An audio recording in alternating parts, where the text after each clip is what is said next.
McGowan, born in Fermanagh, Garrison, lived in Belfast for 9 years, 1960s. Ended up down in the Free State, 26 counties working. Spent my time being involved in the Republic movement. Ended up in Mountjoy in 1973, Portlaoise 1974. Came up to Tyrone, my mother was in Oma, and ended up in the Crum in 1975. Got out, and so the next time I ended up was in Long Kesh in 1977. My name is John Tracey, Castle, County Tyrone. I was first arrested in 1973 in Termon for like 18 months. After grade 10, I was arrested again a couple of months later. Mid-70s, I ended in the H blocks, Long Kesh. The junior part of the jail in Mountjoy was different. You were locked up 23 hours a day. You allowed you wear your own clothes, but you were locked up. You got an Irish exercise. And you didn't exercise with the ordinary young lads who was running around there. They brought you out yourself, then locked you up for 23 hours. So finally I was moved over to Mountjoy, the main part of it. I was there for about a few months. It was different compared to what I knew. It was like a holiday camp to me. It was brilliant. We were young, we were wild. We enjoyed it. It was an adventure. We had full status. They locked you up at 8 o'clock at night. They opened up the doors at 8 o'clock that morning. You got parcels, you got visits, you got doing handicrafts. It was all exciting at that time when you're young. Put me up, put me in the back of the car, took me again to Bridewell. In Bridewell they actually charged me with shouting IRA slogans at a march and selling newspapers, which was at that time Republican News, it was a Belfast paper, and collecting money. Got 6 months for that there. I was brought to Portlaoise, and again when we arrived at Portlaoise it was exciting.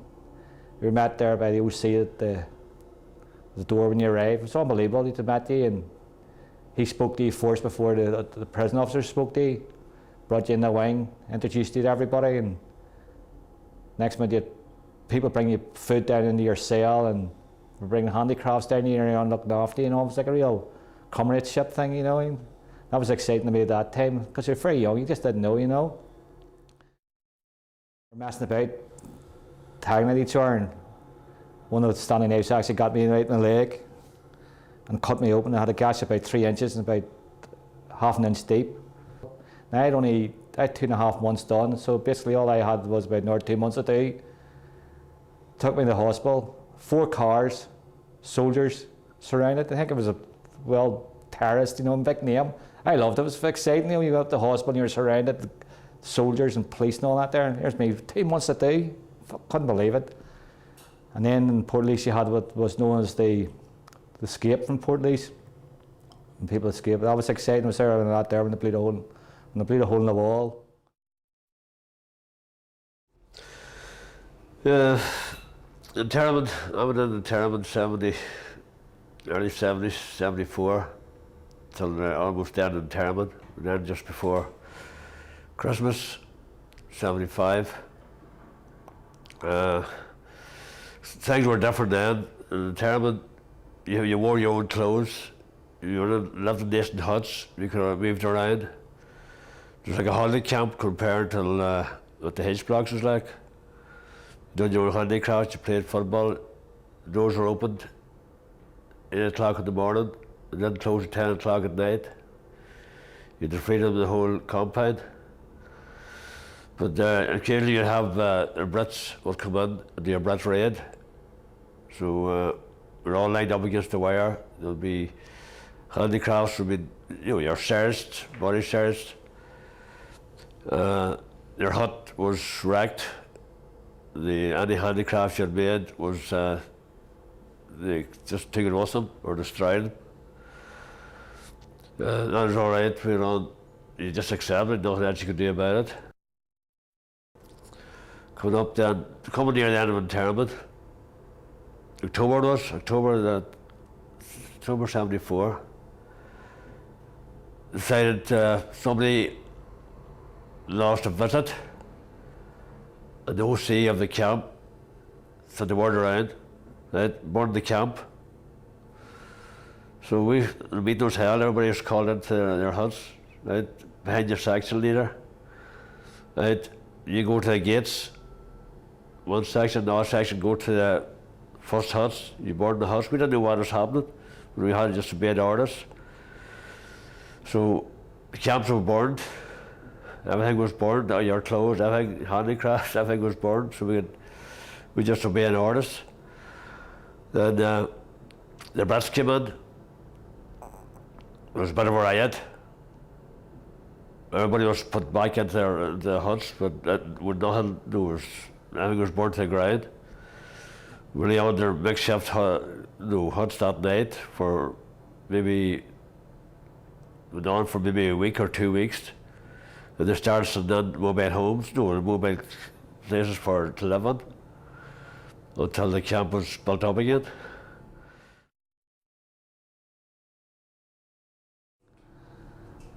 It was January 1978, was sentenced to 12 years and was brought to H3. H3 was one of the blanket blocks. You arrived in there, took your clothes off you, said you weren't wearing a prison uniform, etc., etc. So they give you a towel and a blanket and all that there. Whatever happened, that's what I can remember, that's basically around it. I was along with Sean Coleman. Sean Coleman came along with me. Sean Coleman's actually from Lurgan, and the two of us ended up in the one cell at the time.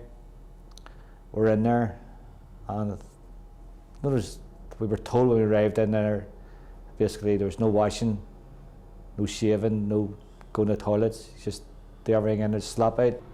And that went on for about a month or two, and then up the antics, they were saying that you got to slap out the doors. So we were slapping, what you do at the end of the night, when it came to about 9 o'clock at night, when the screws had gone home and all, you put urine out bottom of the doors. And then about a month later after that there, what they were doing was they were putting excrement out the doors. You're putting everything out the doors then, so you were. So you used to have to put out the wee flap, you broke the flaps you had, and you broke all the windows, because there's no furniture in your cell, you just had 2 mattresses, a towel and blankets, that's all you had in the cell. So we had broken the windows, so we used to throw the excrement out the windows. This time now we were throwing it out on the car doors through the wee slats of the doors. We broke the wee slats of the doors. Anyway, Paisley was coming to visit the blacks. And I remember him coming, and the order was to put the excrement outside onto the doors outside the front. So when he looked down, he'd seen nothing but excrement and urine in the halls when he arrived. So we done that there, and I remember it used to fall down the handles of the doors. So it did. And we thought this was great crack, you know what I mean? He looks down, if he's seen us here, and you could hear him, this is disgusting, this is disgusting. Animals, they're living like animals.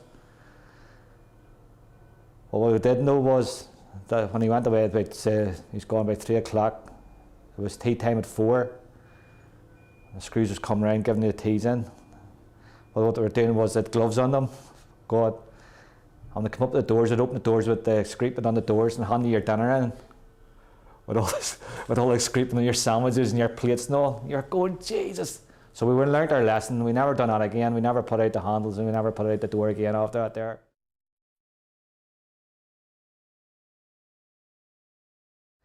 He says, I'll swap you my peas for your meat or potatoes. I says, I love vegetables, give me the peas. So he put the peas in my plate.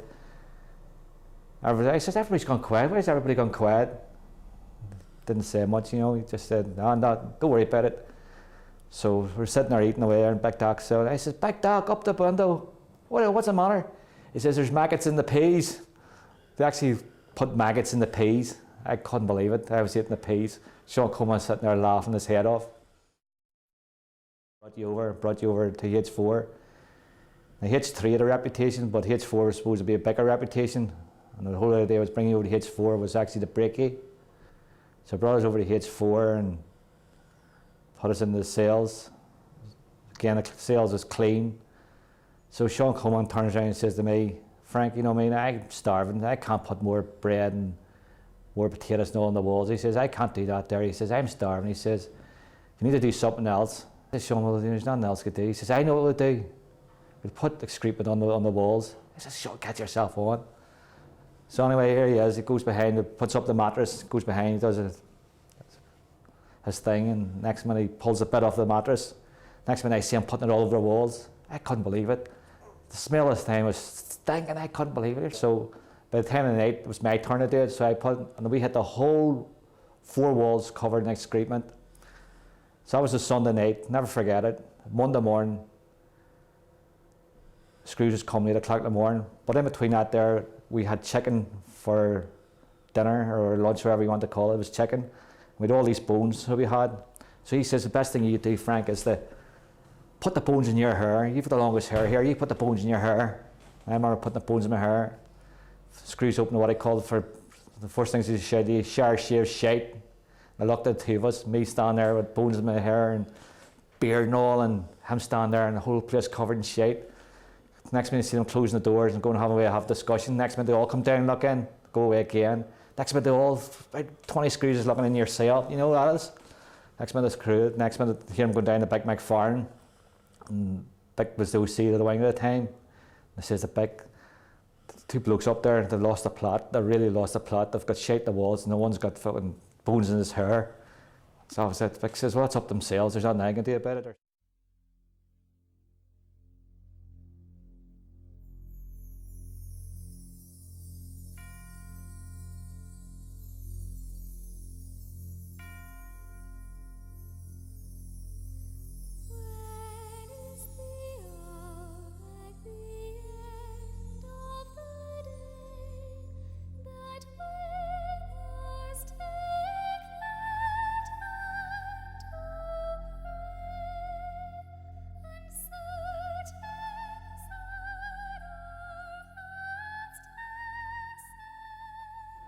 And I went in this hut. Tommy Cooper, Tommy Keenan, the shit shoveler was there. Over the mirror, wasn't going over the mirror. So a big fight developed, got me over the mirror, and shit shoveler got behind me. He stuck his fingers up my arse. So he did, behind, the back passage, stuck it up, what I got, fit around it. Really rough, a sore kind of a thing with what he was doing, you know. So that was it, I thought that was it. So he turns around, he says to me, open my mouth. I says, no, not open my mouth, I wouldn't open my mouth for him. So he got the hand with excrement on his fingers and he just shoved it in my mouth and shoved it around my mouth. And that was it, I was laying there and they were holding me down. Next minute he goes over and he pulls back my foreskin of my penis. He says he was checking for chakra, no small letters and all that there. And as I said, I never got over that there. That was basically, to me now, it was a sexual assault, you know, as I said, but that's what they done to you. Went back to my wing at that time. Matt Campbell was in the cell. So I couldn't go through that again. Was barely 10. My country's wrongs were told again by tens of thousands marching men, and my heart stirred to the cause. So I'll wear no convict uniform, nor meekly serve my time, that Britain might brand Ireland's fight 800 years of crime. I learned of centuries of strife, of cruel laws, injustice rife. I saw now in my own young life the fruits of foreign sway. Protesters threatened, tortured, maimed, division nurtured, passions flamed, outrage provoked, right's cause defamed. This is the conqueror's way. I'll wear no convict's uniform, nor meekly serve my time, that Britain might brand Ireland's fight 800 years.